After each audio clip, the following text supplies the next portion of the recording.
Je suis ravi de vous retrouver ici à Varsovie, semaine spéciale, l'invité de TV5 Monde, à l'occasion notamment du lancement du sous-titrage en polonais, de nombreuses émissions sur TV5 Monde.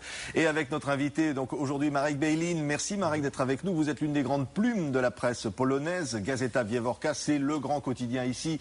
J'ai d'abord envie de vous demander de quoi on parle aujourd'hui en Pologne. Quels sont les vrais sujets de débat, vous qui avez dirigé les pages opinion du journal?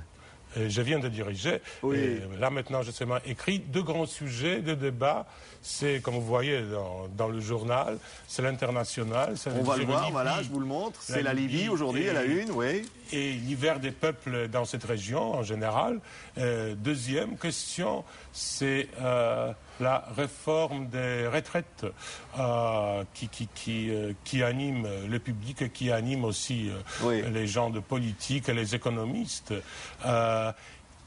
Et c'est un fragment d'un grand débat, comment serrer les finances publiques. Oui, c'est un débat qui est un peu partout finalement, comme le débat en France a eu lieu, comme partout. J'allais d'abord vous demander, le printemps arabe, comment on l'a ressenti ici? On a vécu la révolution en Pologne, comment on ressent ce mouvement? Oh, bien sûr, il y a cette comparaison avec l'été polonaise.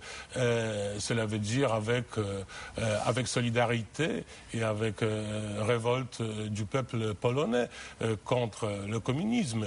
C'est-à-dire cette révolte arabe, bien sûr, est sympathique pour la majorité des Polonais et nous attendons avec une impatience les résultats imprévisibles pour aujourd'hui. Oui.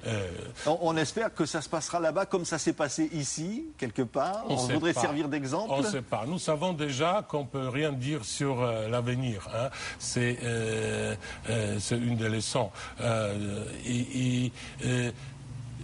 La situation là est très compliquée. Nous pouvons seulement espérer qu'une forme de la démocratie va naître là-bas. Mais c'est des espérances, c'est pas des faits. Oui. La Pologne, marquée par l'histoire, on ne peut pas ne pas évoquer évidemment cet accident d'avion dans lequel le président de la République ici est mort. Vous aviez écrit dans un édito à l'époque, on va avoir une résurgence d'une certaine forme de conservatisme. Il y aura un avant, un après. Qu'est-ce qui a changé depuis la mort du président? Heureusement, j'avais tort.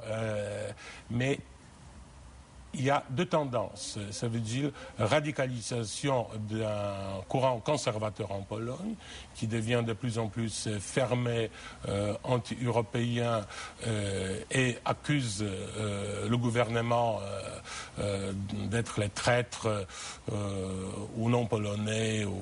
Bon, alors un courant conservateur qui par ses représentants du parti Prawo i Sprawiedliwość sort lentement du cadre démocratique pour se trouver dans les marges exotiques. Et de l'autre côté, aussi une autre radicalisation, disons, l'émergence, de la société laïque, qui veut la République laïque tournée vers la modernisation, tournée vers les droits individuels et non sur les différentes traditionnelles formes d'oppression. Oui. C'est aussi au cœur de l'Europe, finalement, un choix européen réaffirmé et toujours répété, finalement, des Polonais très forts. Oh, ces choix se répètent chaque jour. Et chaque jour, les Polonais choisissent Europe, je dirais. Pourquoi c'est un choix du cœur. Et d'ailleurs, cœur a raison, hein, et aussi l'intérêt, qui est un bon support de la raison, et du cœur. Les sociétés, les Polonais, c'est une société, un des plus europhiles en Europe, parce que nous voyons les conséquences, c'est-à-dire un grand développement du pays, et pas seulement des grandes villes, ce qui peut être le plus voyant, mais aussi un grand développement de petites villes, de villages, développement en Provence. Là où vraiment les gens, auparavant, avec les aspirations différentes que les habitants des grandes villes, maintenant sont au même niveau aspiration. Ça a été un des grands enjeux, ça. Et souvent au même niveau de la vie. Parce qu'il y avait de trop grandes différences finalement entre Varsovie, entre les autres villes. Il y avait une volonté finalement de rendre la Pologne plus uniforme. Plus uniforme et en même temps plus variée, parce que si vous avez plus d'individus qui veulent quelque chose, c'est la Pologne plus variée. Si vous avez seulement les grandes villes dont les habitants veulent quelque chose, ça c'est plutôt uniforme. Et le poids de l'histoire, est-ce que finalement on a été conduit à oublier d'une certaine façon l'histoire aujourd'hui ? Non, on n'oublie pas l'histoire, mais on a marre de la situation où l'histoire est sans cesse instrumentalisée pour des buts politiques. C'était le cas pour l'accident d'avion, par exemple, avec Katyn. C'était le cas pour l'accident d'avion, c'était le cas pour tout.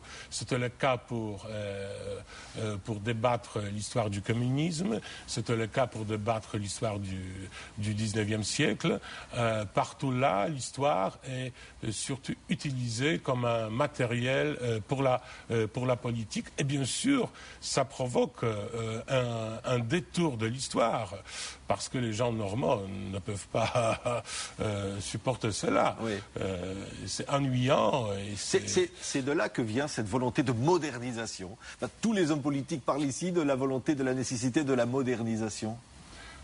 Mais parce qu'il faut changer. Hein. Et finalement, modernisation était aussi un mot d'ordre d'Europe pendant des siècles. C'est aussi un mot d'ordre des Polonais aujourd'hui. C'est-à-dire, c'est des aspirations pour vivre bien et dans la liberté. Oui. Et dans la liberté des choix individuels aussi. Alors pour obtenir cela, il faut se moderniser à plusieurs niveaux, au niveau économique et au niveau mental aussi. Oui, c'est nous montrer ce journal, hein, Gazeta Wyborcza, t'accompagner l'histoire aussi récente de la Pologne. La presse joue un rôle fondamental, a joué, continuer de jouer ce rôle fondamental pour pousser la société. Oui, la presse clandestine a joué un grand rôle dans les années 80. Aujourd'hui, elle joue encore un rôle. C'est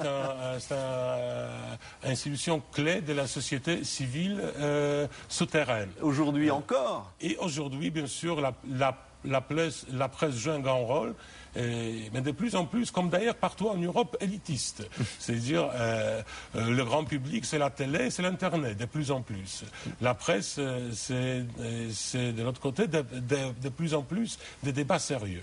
Merci, Marek Bejlin. En tous les cas, nous, on a été très sérieux et surtout ravis de vous recevoir ici, à Varsovie, dans ces locaux magnifiques, avec cette vue magnifique sur la ville. Lundi, on recevra Lech Walesa, qu'on ira rencontrer à Gdansk. C'est encore une page d'histoire. Merci. Merci.